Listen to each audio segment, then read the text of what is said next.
decided to remain with us until the last stages of this long tour de force.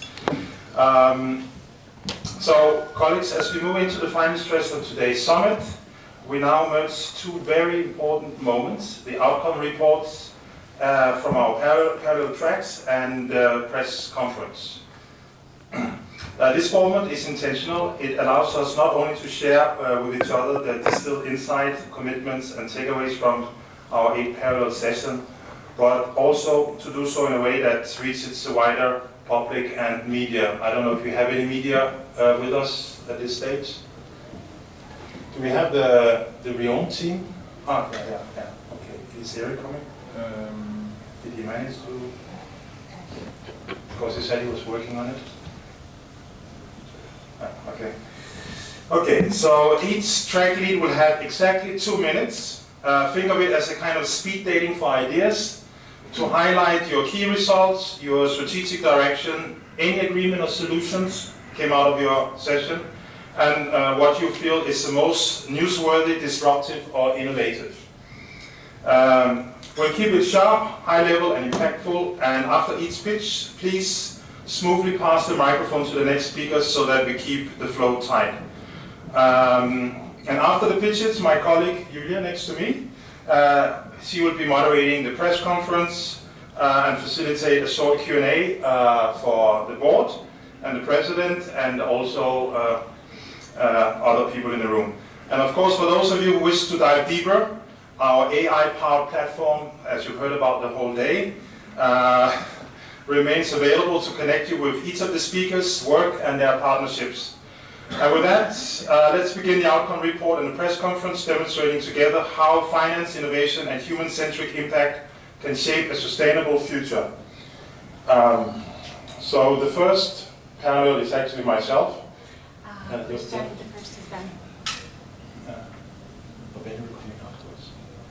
Okay. So the first segment dedicated to Ben, just a brief overview of the preliminary results of the summit, together with the highlights of the day, and anything that you would like to share about leading impact investing initiatives. Thank you. Thank you. Thank you. We have 2 minutes for one. Okay, so thanks. So, I mean, I was absolutely impressed by the sessions which I attended. I didn't attend all of them, but some of them, which was really, really cool. We have been active in this impact investing sector since more than, in Switzerland, more than 11 years. So the 2 points I wrote down is that where I find, and where also most of the sessions are led to the direction impact investment is going forward. To me, it is mainly renewable energy, and I'm a very big fan of decentralizing it, especially a lot of the geopolitical situation also today say we have to decentralize it. Second, I wrote down was food security. That is something also we have to really consider, look into, and focus into. And the thirdly, which is going to change the life of everybody in the world, is the AI. So we have to really, really start focusing into AI, and what I said also in the morning in the beginning, we have to look at it from the good point of view, because if not, then we are in trouble. And the next thing I wanted to say about was the impact. We have been busy with impact investment since quite a very long time, but apparently it's not working, which I mentioned also in the morning. So just profit is not working. We all have to get involved with this, everybody. And this is what also I noticed from the whole session, and that is what SIIA also, because SIIA initially started with creating the impact ecosystem, meaning just the investors and businesses. And later on, more and more the religious groups came in and everybody else came in. So SIIA became a massive ecosystem. And I'm really, really proud that we are what we are today and what we have grown to. And thanks to EHL and Kingombe and all the others sitting here and there. Thank you so very much. Thank you very much. We are proud too, and thank you for sharing your vision and the results and the highlights. And the next speaker is Andrea Monti, and we would like to ask you if you can share also the highlights and also your role as a host, and anything that you think is really important for media, but also for participants of the conference. Thank you. Thank you very much. So thank you to everyone who participated in the panels. I've seen a lot of vibrant discussions and conversations. We are hosting the Impact Investment Summit because we believe we should be in the trajectory of fostering more impactful solutions. And one part of it is actually collaborating between, or having the collaboration between corporates, NGO organizations, and startup scale-ups. So my panel was around that. Few takeaways. One, of course, we had founders on stage, and they were noticing the complexity of the procedures, difficulties to wait for corporates or SMEs to get back to them, which means that, of course, they need to manage their burn rate, their runaway, in terms of potential months to be still alive. And then it brings also to the fact that we need, or they need to align objectives with the companies or the SMEs they're partnering with. So one point is about measuring the return of such partnerships. And as you could imagine, having a partnership between a corporate and a startup is difficult. Even more if the startup is looking at impact on top or together with profit. So it is also a more complex debate, more complex solutions. One thing that came out as really a main game changer is if there is a personal trust. So personal trust is really something which is enabling long-term solution, and also the opportunity of overcoming barriers and obstacles. That's why, back to also we said during the day, human-to-human relationship, even in this AI world, or even more in this AI world, are super important if you want to have relationships that are not only transactional, but they could be long-term relationships. Thank you very much, Andrea, especially for highlighting the human impact within the overall context. And here I would like to pass over to one of the driving forces of the SIIA Summit today, Christian Kingombe. The floor is yours. Yeah, okay, so thank you. So as I said this morning, the goal of the session was it's not abstract, but it was really about concrete partnerships to crystallize actionable takeaways and pathway to collaboration to build a resilient, sustainable supply chain that we hope before this session you will be able to see on the Mugione platform. Bear with us. Key takeaways: private investment is critical. Africa requires private investment far more urgently than development aid. Focus investment upstream. So a major mistake is investing only in the factory and neglecting the supply chain that feeds it. The need for patient capital. Sustainable agriculture and conservation projects require a longer time horizon than typical investor models, making patient capital essential. Blended finance bridges the gap, so organizations use grant, technical assistance, junior tranches to de-risk projects, helping them transition from non-mature stages to being bankable for traditional finance. The complexity of vertical integration. In underdeveloped African market, businesses often must be heavily vertically integrated to control the end-to-end supply chain. However, this leads to hugely capital consumptive business model with often lower margins. And then the second last one, redefining value and impact. So the narrative must shift, such as defining minerals by their impact, Peace Corps we heard from them, to ensuring that value returns to the communities. And last but not least, AI for cost reduction. Technology, specifically AI, is viewed as a crucial tool to automate the complex processes, reduce the cost of compliance and impact measurement, increase transparency, and ultimately making investment in challenging market more accessible and viable. Voila, these were some of the key messages from Imperial session number 1 this morning. A lot of key messages. Thank you very much, Christian. And I would like to pass over to Sveta Banerjee, founder and CEO of Impact Investing Solutions, to present her perspective on scaling women-led enterprises and introduce the session that she has been leading today, which is called Are You Ready to Go Beyond Impact? Thank you. I would like to zoom out actually a little bit, because I was also talking about how impact investing developed. If I look back and what I discovered also, the level of discussions 10 years ago and today is completely different. So 10 years ago it was more about definitions and agreeing on what is impact, what is not, how at all to measure. So I have a feeling that there is a lot of change after 10 years, and discussions are on completely different level, and it's great. And I feel, because it was so international, people from all over the world were here, that everywhere on our planet something is happening. So much people are engaged, doing something, solving different problems, and I really feel that it's becoming much more mainstream. Still, as you know, as I mentioned today, SDGs not yet achieved. We are far from being there, and we need to go beyond the impact.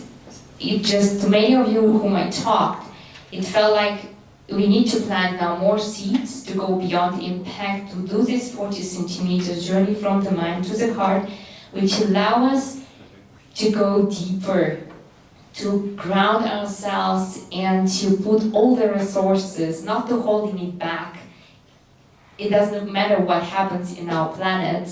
Government is maybe not the best, or investors are holding their money back. So how can we plant seeds now that in 10 years, when we have such discussion, then we see much more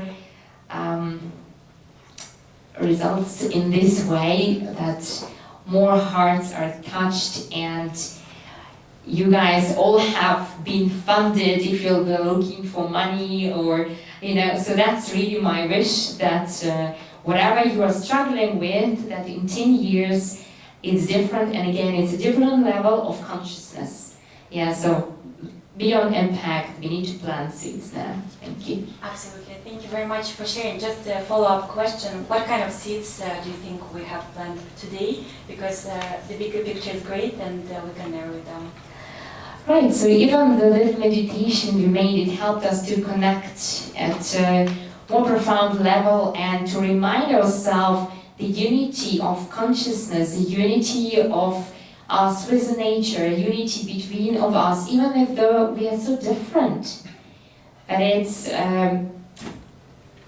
unity which accommodates difference, right? So that's what I think we're planted today. And the feedback which was positive, the hearts were touched, and that's how the seeds, the ones who experience something more than the mind today, I think that's where it starts. So through experiences of consciousness and love inside, that's what's going to grow, I'm sure.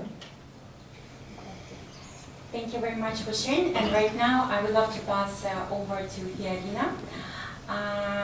So the updates of the Scaling Women-led Enterprise will be delegated to you. Fiorina is a SIIA Advisory Board member and former Chief of Entrepreneurship at the United Nations. And we would love to hear your insights and highlights of the program today. We have heard that there was a lot of successful stories behind it. Thank you. Thank you for giving the floor. First, thank again to SIIA for giving this opportunity, EHL for hosting. And I worked a lot in building the ecosystem for startups. When I was invited on the SIIA board, I thought that I did have to go an extra mile. Women can and should scale up their solution. And sometimes the first obstacle is not just the access to finance, it's believing in themselves, having the self-confidence to have a vision on what they can do.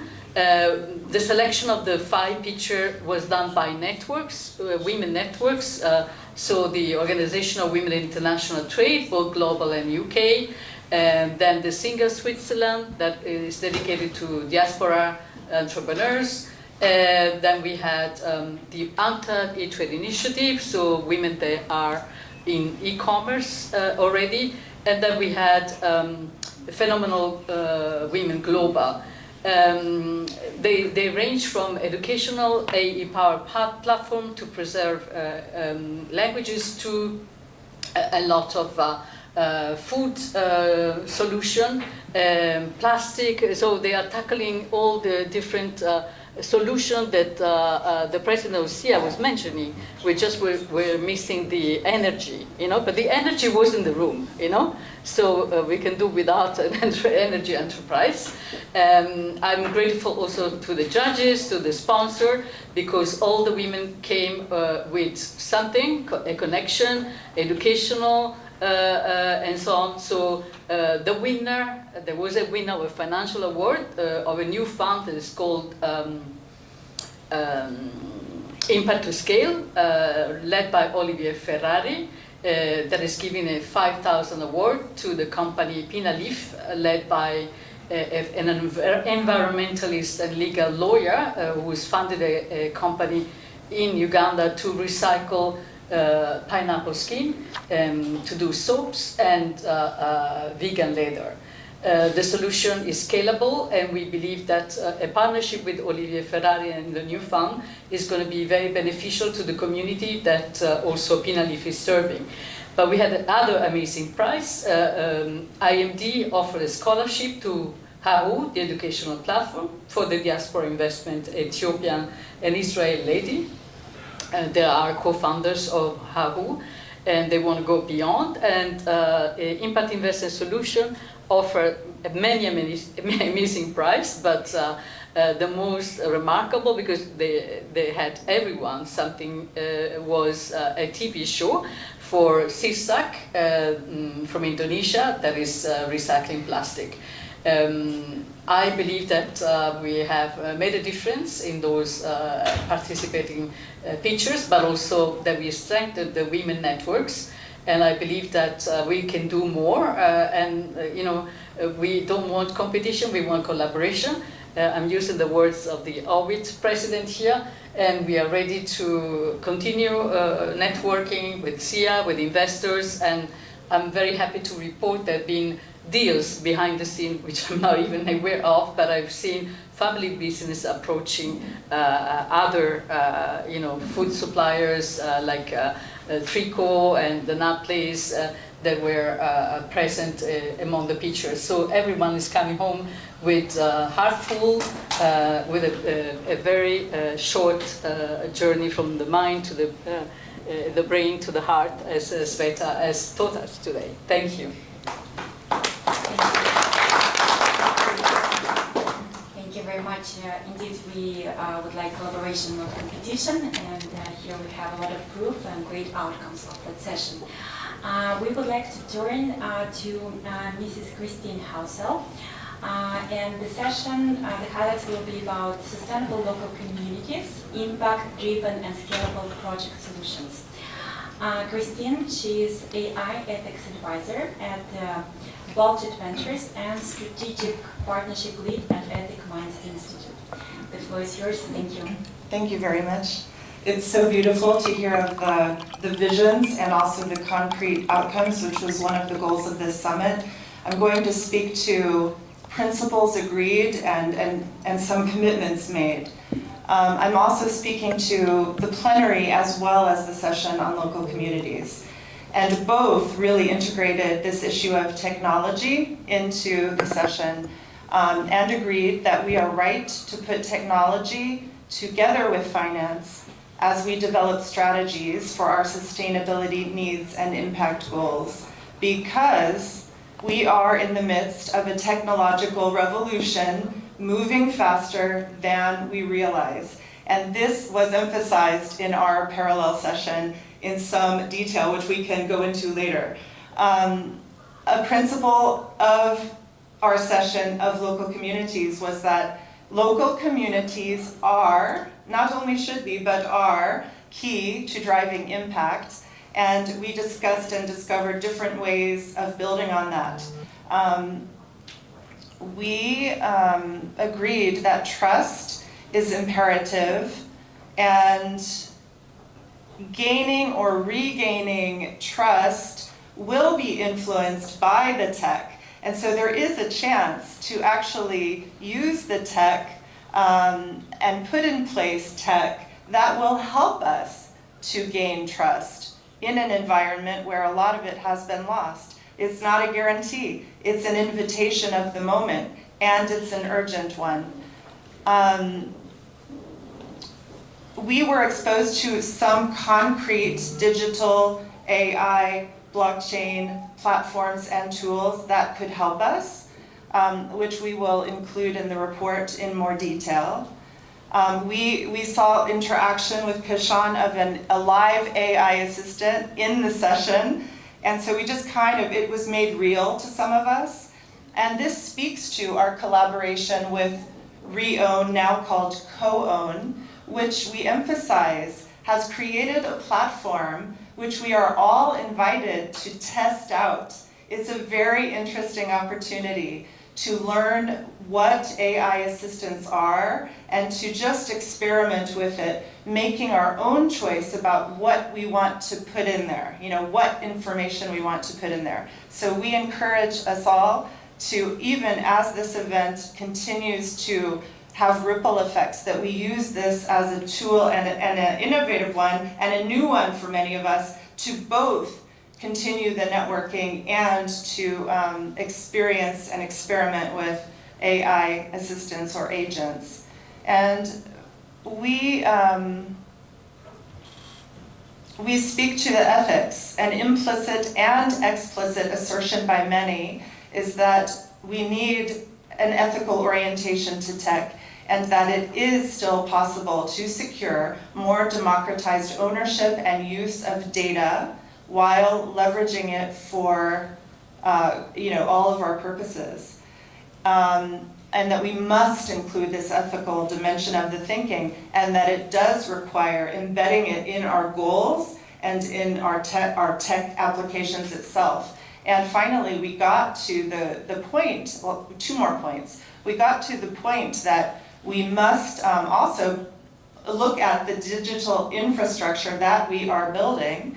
And Vaulted Ventures, one of our interviewees, is tracking developments in quantum computing technology and is bringing a complete digital commerce and rights management infrastructure to the market that is secure against all future quantum systems. Finally, we were privileged at SIIA to see the pre-launch of MedAir's impact measurement based on human lives saved, which is being brought to market. So this financial measurement tool of a different kind of impact offers us all a tangible example and hope that we may, as an impact investing community, include new and different definitions and measures of impact in our financial systems.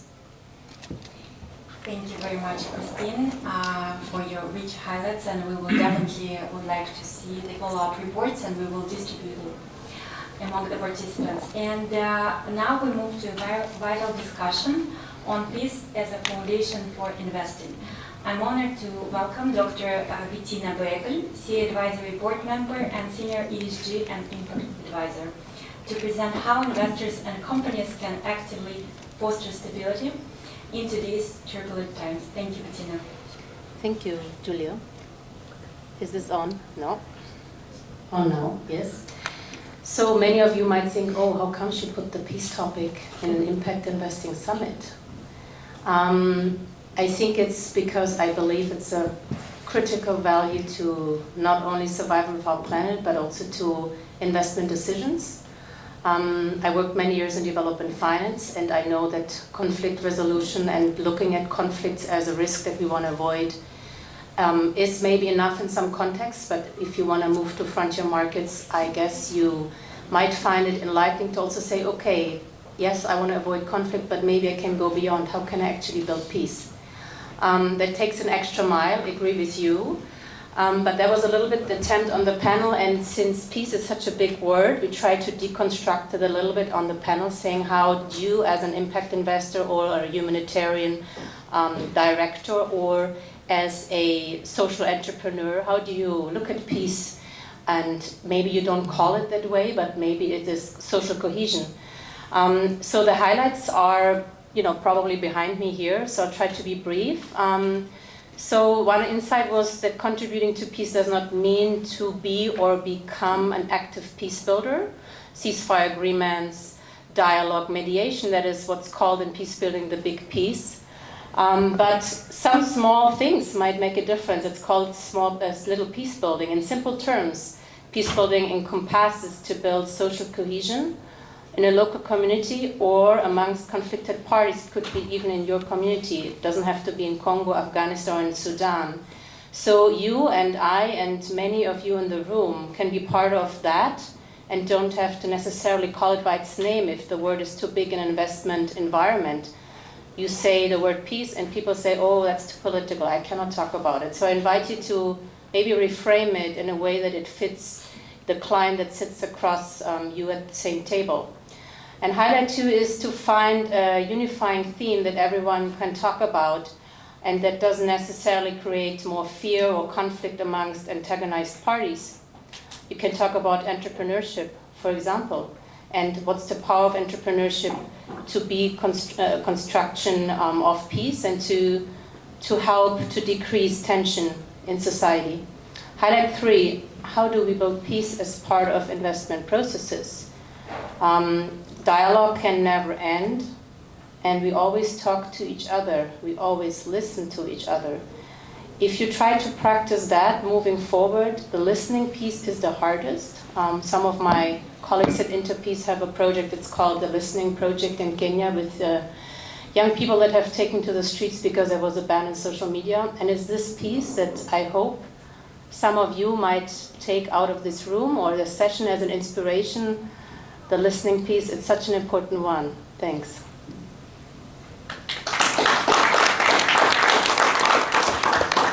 Thank you very much, and I think listening piece is exactly what we have right now. I would like to pass over to... Sorry? We can continue with Gemma and then... Oh, yeah, it's fine. I would like to pass to the next session, which is the session on plastic supply chain and oceans. And I'm pleased to welcome Gemma Parkers, moderator of that session, Head of Communications at Nature Positive Initiative, member of Leading Women for the Ocean, and former communications lead at the World Economic Forum. Gemma, the floor is yours. Thank you. Thanks, Julia, and I'm very grateful to SIIA and EHL for the opportunity. Thanks. I really enjoyed all discussions today, but our session, I must say, really left me feeling a sense of hope and real possibility. So we live in landlocked Switzerland, but we all rely on a healthy ocean every moment of our lives to live and thrive on the planet. But the ocean is choking. There's the equivalent of a truckload of plastics is dumped in the ocean every minute. Clearly a very entrenched plastics problem, but only 9% of plastics produced is recycled. And so we also saw this summer that the global plastics treaty negotiations are still in gridlock. I'm sure they'll get there, but progress is very, very slow. And so in our session, we flipped the whole discussion on its head and really thought about it in a very different way, moving upstream and thinking about how do we tackle the problem of plastics pollution really at source and find alternatives, and how can innovation and investment drive the change that's needed. The solution has to be multi-stakeholder. We need everybody coming to the table, and I think that was really exciting in our session as well. We had public policy representation, major multinational industry representation, exciting innovative startup, and not to mention, of course, the financial and investment critical engine behind that, and also a key voice on ethical and sustainable procurement to make sure that things are moving in a way that's good for the planet and good for people, as well as giving return on investment, financially speaking. And so the great example that we were looking at in our session was Bezeos, a Swiss-based startup that is creating really fantastic bioplastics from seaweed. So there we are, flipping the problem to look at it, and actually the ocean is a victim, but also a key source in itself of solutions that will bring about the change that's needed. And so there is a better future is possible. We can transition to bioplastics for a win-win-win that's good for people, planet, and prosperity. And I think the final key point that came out of our discussion is that we can't achieve any of this without AI. That's what's going to help scale the change and connect people across the globe and across sectors. So lots of positive potential ahead. Thank you very much. Thank you very much, Gemma. And I think the next speaker will continue the discussion on the same topic. I'm honored to invite Mr. Joseph Naayem, moderator of the opening plenary panel, SIIA advisory member and managing partner at Calmus Capital, to lead the conversation on trust in the age of AI, reviving impact finance in scalable change. Thank you. Thank you, and it's a pleasure but also refreshing to be at an impact investing conference which is not about the investment industry but bringing an investment lens as one of the many stakeholders for such collaboration, especially as throughout the whole conference. One thing that we try to keep an eye on is how, when we look at systemic investing, is investing can be going back to being a verb and not a noun. Asset classes as enablers to finance something as an outcome, not be the outcome in itself.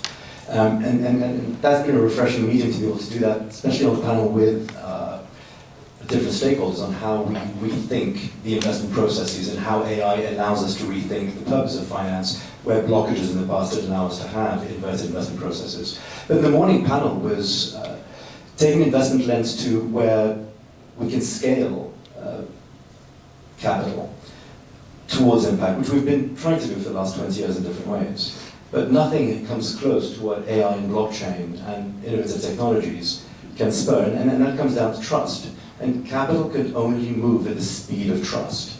And so what we decomposed was the building blocks for trust, especially when it comes to being able to innovate financial vehicles in terms of how we look at it in terms of decentralization, measurement, reporting, and validation. And if we're able to crack the way that we can align AI and other innovative digital technologies to have that DMRV and create new funding mechanisms based on outcome-based funding, based on sovereign debt restructurings on major debt swaps, as well as a variety of different trust-based, scalable, outcome-based funding mechanisms, as well as revolutionizing the types of investment processes. And in the afternoon, we put that to practical use in terms of how AI can not just take the investment industry forward by making things better, faster, cheaper, but still doing the same thing in a linear fashion, from a strategic asset allocation to an asset class and how we invest across multiple impacts, hoping one of them works out, which hasn't really worked. But to flip it upside down and look at a systemic investment process, where we just look at one investment process, one systemic outcome, which is how do we have an upstream seaweed-based bioplastic transition, one outcome, and work backwards through the transmission mechanisms, incentive structures, to look at the solutions and look at the way that we're able to then drive value, where we have value creation and engagement ex ante by partnering up with the various players, such as the UN and political ecosystem, with the existing entrenched players within the value chain, within the different innovators, and be able to solve the problem. And this is where AI goes beyond being better, faster, cheaper, but has a 10x value, because it's not just a wording and a prompt that give you a better answer. It's having a context of a question to answer. How do we create an entire seaweed to bioplastics, entire value chain? And that 10x's the value that AI can have when it comes to sourcing, diligence, engagement, strategy, with disciplines as varied as bioscience to engineering to politics to regulations, let alone the investment philosophy, that would not be possible in any one vehicle. And the real power of AI is to rethink the way that we have the operating model of investing. And it's been a refreshing discussion to be able to achieve that. So thanks so much.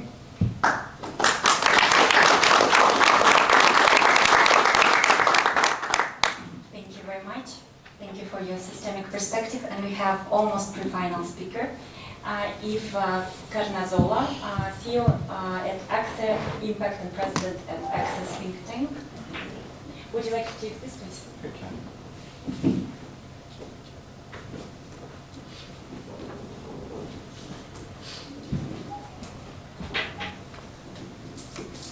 So it will be short because we just finished, so the wrap-up will be much interesting after the event. But I think the key takeaway from that, we had the different two speakers that are on the field in the presentation on nature-based solution. One was coral reef, and the other was a mangrove with green there and coral reef company. I think we just crossed the 7 planetary boundary of ocean acidification, and the discussion was about the landscape first. We know that there is 7 trillion about negative subsidy, 5 trillion for fossil fuel and 1.7 trillion for natural. So we know that there is something. We know that we need around 1 trillion for nature. We know that nature is also priceless. So in a sense, we have the context. We know that the financial market is around 100 trillion. So I think we have the position. So now, how is this a positive tipping point? How this initiative can work together? How the finance, how the people can join together? So the discussion was about how we can bring to a more holistic approach, an approach of ecosystem of different portfolio. How we can bring different type of investor, because for some investor it will be an outcome because they just need carbon credit or they just need bio credit, but for some it's a purpose. So how we can move from purpose profit inside, how we can move not cross but also verticality. So there was a lot of debate about changing the way people move inside new financial instrument, because all these positive tipping points as a silo, they will never manage to go through. So we needed to move on this direction. So I think the wrap-up after that will be around this debate about, we know that nature is priceless, we know that ecosystem services is trillion, so now we have the puzzle, we have all together to bring this puzzle together and finding the leverage point to avoid this systemic risk that I think now has been very highlighted, and crossing the 7 planetary boundary, I think we don't have to be in urgency, but it's time to move fast.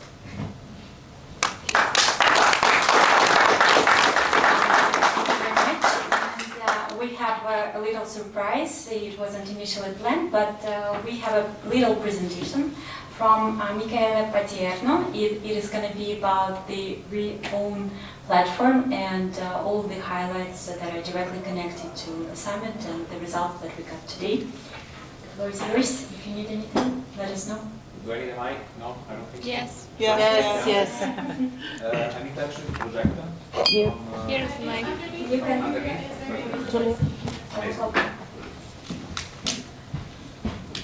Hello. I know you're all tired. I'll try to do it quite fast. So we have been performing a little game on the new solution of co-own. So we have been already treating the okay, not logged in. Let me log in quickly.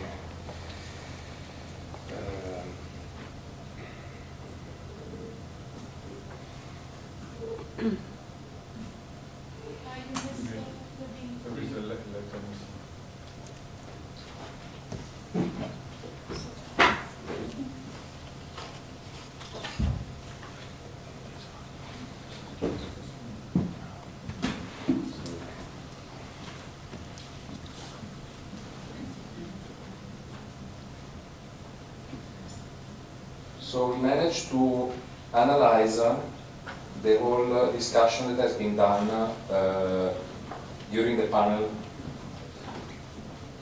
during the second panel. So right now,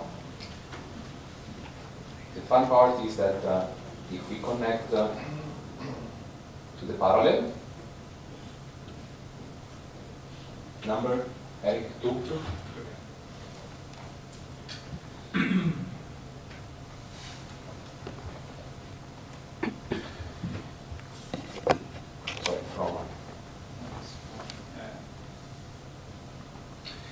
So, as you saw during the panel, we've been recording the whole discussion. Now, if you want to continue the conversation around the discussion on the panel, you can simply join this space. This is an area where we have been shared the brain or agent from Christian. And what we did during the panel and after is that we already uploaded the material that has been shared during the panel, and we also uploaded the transcript of the discussion that then happened during the panel. So now by joining the space, you can join this community active on this discussion, and you can send a message to the whole community, so the speakers are going to be able to follow on the conversation, and you can keep engaging with them.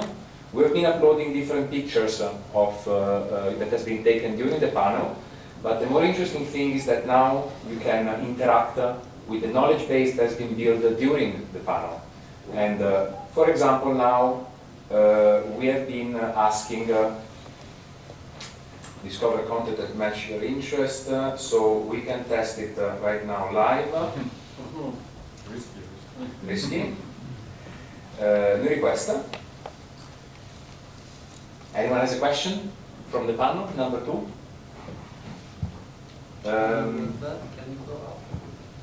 Which panel was that? What is the name of the panel? Eric, you were asking before an interesting question. Just throw it at me. Yeah. I have a question in front of me. So I think the question was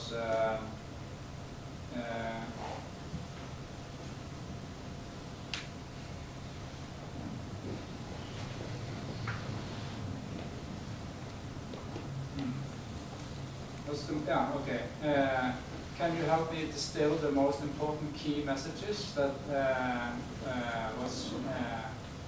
from the panel?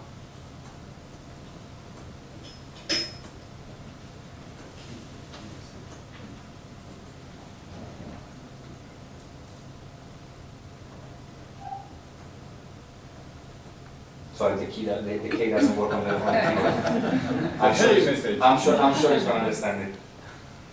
So now, as a participant to this panel, I am engaging with the whole discussion and the whole knowledge base that has been shared, including the transcript, the presentations, and the discussion between you all.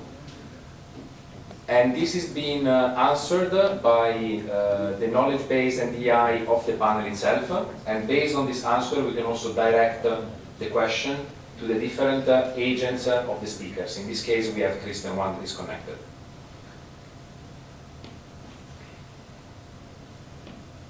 Of course, you also have access to the different assets of the panel, such as the transcript of the discussion and also the participants. So, for example, here I could decide to engage in a discussion with the agent of Christian, which is available. But going back to before, now we have a results which are basically summarizing what has been the discussion about. If I'm not happy about the length of the answer, I can always decide to interrogate the agent of Christian that is connected to the same chat, which is now generating the new answer. So this is just to give you a little bit of an appreciation of what can be done by activating the event before, during, and after.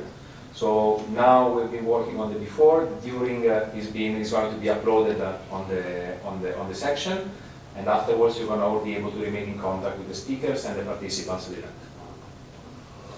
I'm going to stop here. I'll let you go to the next update.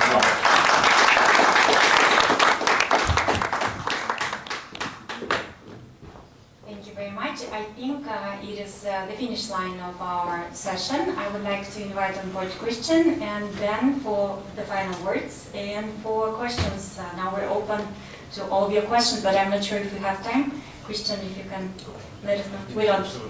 Okay, then the final words.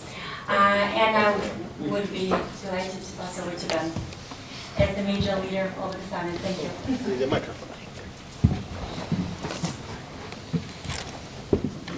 Hi, sorry we got so very late with everything today. I want to invite the 3 guests of ours for the fireside chat very quickly. It's Boekle, Jürgen, and Saurabh.